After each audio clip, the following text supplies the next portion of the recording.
Bom, pessoal, sejam bem-vindos a essa videoaula. E nessa aula eu vou falar um pouco sobre alguns conceitos importantes em circuitos elétricos e que são essenciais para o entendimento das leis de Kirchhoff, das correntes e das tensões. Por isso, esses conceitos aparecem como introdução no material sobre essas leis. E então eu vou falar um pouco sobre o conceito de nó, o conceito de malha e brevemente sobre o conceito de ramo.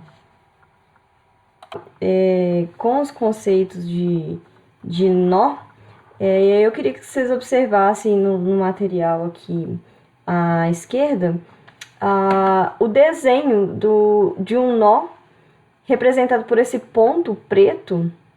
E aí a definição de nó é essa que está colocada aqui. É uma junção que conecta dois ou mais elementos que podem ser componentes, fontes, etc., no circuito. Então, o que a gente observa na figura 1 são 5 componentes genéricos, aqui representados por esses retângulos alaranjados.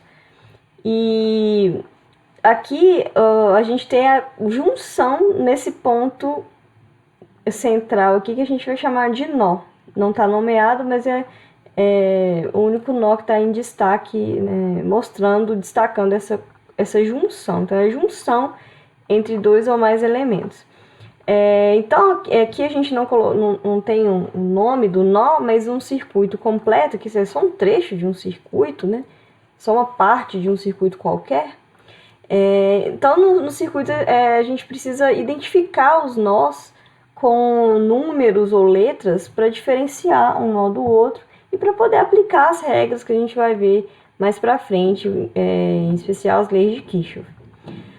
Nesse caso aqui, a gente tem um nó concentrado, a gente tem um único ponto e dele saem as conexões, as linhas que conectam o ponto com os elementos.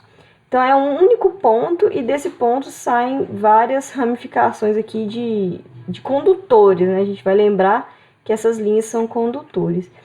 Observem aqui que a gente tem linhas diagonais mesmo, indo do ponto para os elementos, ou né, a gente pensar conectando todos os elementos nesse ponto central. Esse tipo de nó a gente chama de nó concentrado. Então, a gente tem um único ponto conectando os N elementos, ok? Porém, vocês já devem ter notado que nos desenhos esquemáticos que a gente usa de circuitos elétricos, nós não utilizamos esses desenhos com linhas diagonais. Nós devemos utilizar as linhas somente na vertical e na horizontal, para efeito de uma melhor visualização mesmo, organização visual. Então, o que acontece? Para que eu conecte esses mesmos 5 elementos e não utilize essas linhas com essas angulações diferentes, é necessário que a gente faça no desenho, a gente utilize algumas quinas,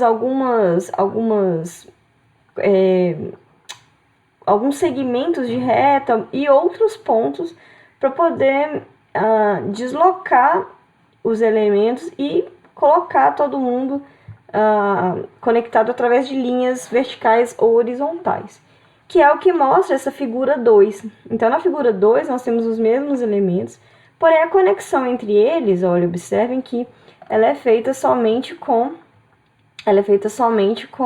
linhas verticais e horizontais. Para isso, por necessidade, a gente tem que utilizar, para essa mesma conexão, a gente tem que deslocar esse ponto que antes era central e único, e usar outros pontos, outras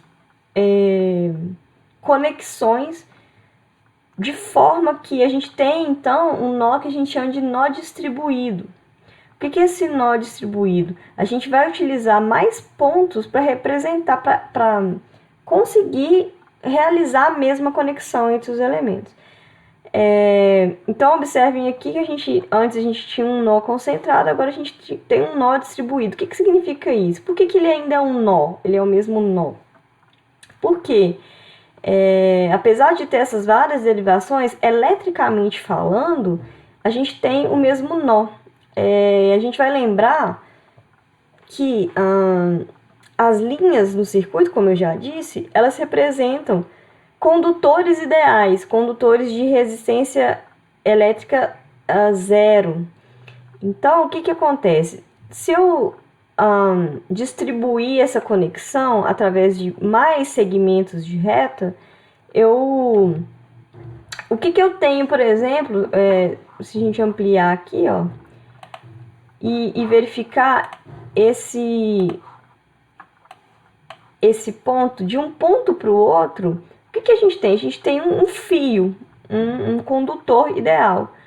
Então, desse ponto primeiro para o outro ponto que eu marquei aqui, não existe queda de tensão, não existe queda de potencial elétrico, porque esse condutor ele tem resistência zero e a gente não considera, não idealiza a queda de tensão para zero.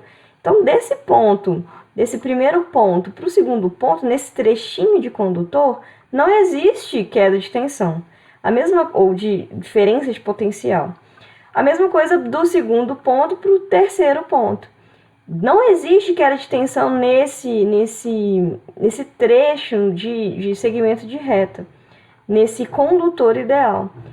Portanto, o que a gente considera? Que, eletricamente falando, o que significa isso? Em termos de potencial elétrico, esse ponto aqui ele vai ter o mesmo potencial elétrico. Não existe queda de tensão de um ponto para o outro. Então, ele, eletricamente falando, ele é o mesmo nó. Esses três pontos, eles representam o mesmo nó, eletricamente falando. E é isso que está resumido aqui para vocês, ok? Então, não se enganem, apesar desses vários pontos, esse nó, ele é chamado de nó distribuído por causa disso. Ele é o mesmo nó, tá? Então, aqui a gente marcaria com a mesma identificação, a mesma letra, o mesmo número.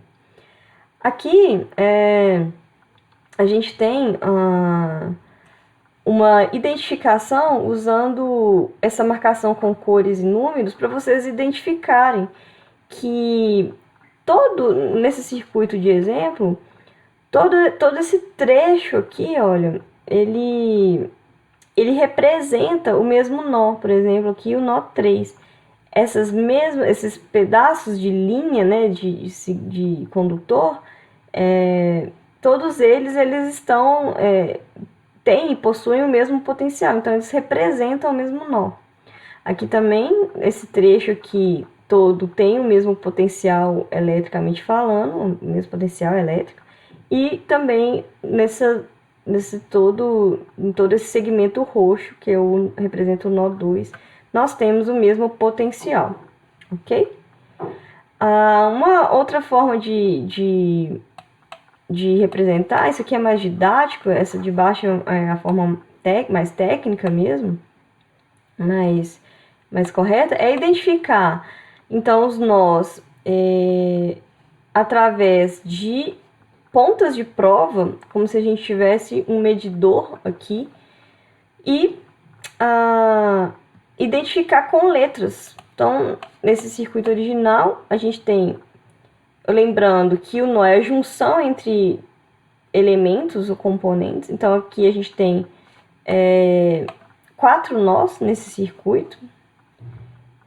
Lembrando que esse nó de baixo, ele é o mesmo desse final da fonte e da fonte A e da fonte VCC.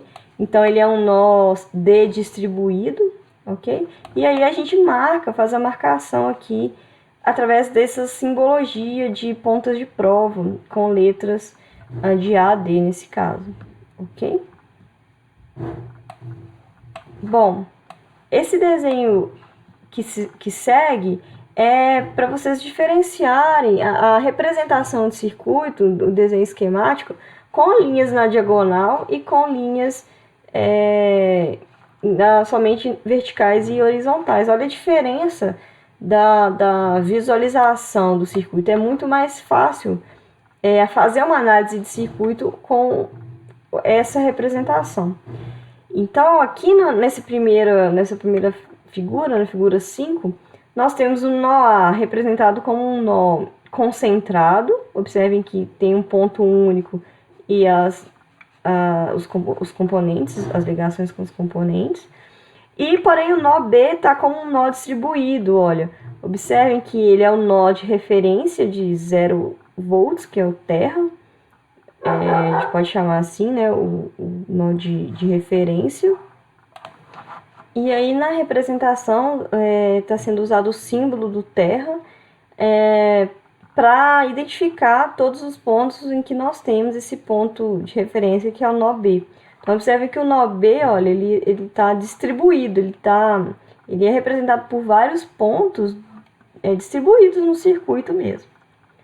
Aqui na outra representação ao lado, nós temos o nó A e o nó B como nós, na verdade, como nós distribuídos. Aqui a legenda está errada, mas os dois nós estão representados como nós distribuídos. Esse nó A é esse de cima, então para representar esse nó A nós temos 1, 2, 3 pontos pretos aqui, né? E para representar o nó B, a gente tem toda essa conexão de baixo aqui, onde a gente conectou o símbolo de terra, ok? Então, a diferença de uma representação para outra, ok? O próximo conceito importante é o conceito de malha. Uma malha ou laço, o mesh ou loop do inglês, é um caminho fechado no nosso circuito. É um caminho que sai de um ponto, atravessa N componentes desse circuito e volta, né? E se fecha nesse mesmo ponto. Existe uma diferença entre malha essencial e malha comum, que a malha essencial, ela não envolve nenhum outro laço ou nenhuma outra malha. Então, observe no nosso exemplo, a gente tem um circuito qualquer aqui, com 1, 2, 3, 4, 5, 6 elementos, que não interessa quais. E aí a gente tem, como que a gente pode identificar os caminhos fechados? O primeiro caminho é representado pela malha 1, então a gente sai aqui de um ponto X, percorre essa fonte VS, a impedância Z1, o capacitor C3 e a fonte VBB, e volta fechando a malha que a gente chama de 1. Aqui, se a gente começa então dessa impedância, desse componente Z2, passando pelo oscilador, passando então pelo capacitor C3 e voltando no mesmo ponto, nós fechamos um outro caminho aqui, um outro laço, uma outra malha, representada por M2. A terceira malha, ela sai aqui desse ponto, estou fazendo pontos imaginários, não tem a marcação aqui, mas vocês entenderem o fechamento. Então, a gente sai desse ponto, que poderia ser o negativo da fonte VS, passa pela fonte VS, passamos pela impedância Z1, Z2, o oscilador, e pela fonte VBB, formando essa malha por fora aqui, né, digamos assim, que é a malha 3. Qual que é a diferença entre essas três malhas? A malha 1 e a malha 2, observem, dentro delas não existe nenhum outro laço, elas não envolvem nenhum outro laço, nenhum outro caminho fechado, nenhuma outra malha. Diferentemente da malha M3, tá vendo que dentro dela a gente pode identificar a malha M1 e também a malha M2? Então, é usado um termo que é malha essencial para diferenciar esses dois tipos de malhas. Vai ser importante nos nossos próximos estudos sobre as técnicas derivadas da lei de Kirchhoff para análise de circuitos e saber como usar, qual malha usar para a análise que a gente vai precisar fazer. Análise de corrente nas malhas, por exemplo. Então, observem que aqui tem um destaque, né? As malhas essenciais M1 e M2 são usadas para representar correntes teóricas hipotéticas. Onde que a gente vai usar isso? Mais para frente, quando a gente for usar a técnica da corrente nas malhas, que é uma técnica de análise de circuitos, baseado na lei que a gente vai ver. E aí, nessa hora, a gente vai precisar escolher algumas malhas. Quais malhas a gente escolhe? Somente as malhas essenciais. Ok? Então, a M3 é uma malha, mas ela não é uma malha essencial. Essa é a diferença. Bom, o conceito de ramo agora. O ramo, ou branch, do inglês, é a conexão entre dois nós. Então, se a gente olhar para o circuito de exemplo, o número de ramos ele coincide com o número de elementos. Então, se nós pegarmos aqui, por exemplo, esse circuito onde a gente tem a marcação dos nós, quantos ramos que a gente tem? O ramo, então, é a junção entre dois nós.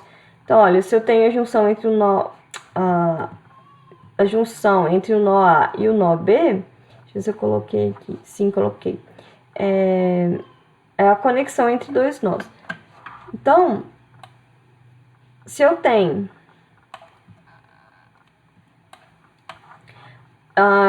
quatro nós, aqui eu vou ter a conexão entre o nó A e o nó B vai ser representada pelo R1, vai ser feita pelo R1, entre B e C é o R2, C e D a fonte VCC, entre B e D a gente tem a conexão feita através de R3, e entre A e D a conexão é feita através da fonte VAA. Então, o número de ramos ele coincide com o número de componentes do circuito, seja fontes ou sejam fontes ou sejam elementos, resistores, enfim, componentes, ok? Então, essa é mais uma definição para a gente entender bem.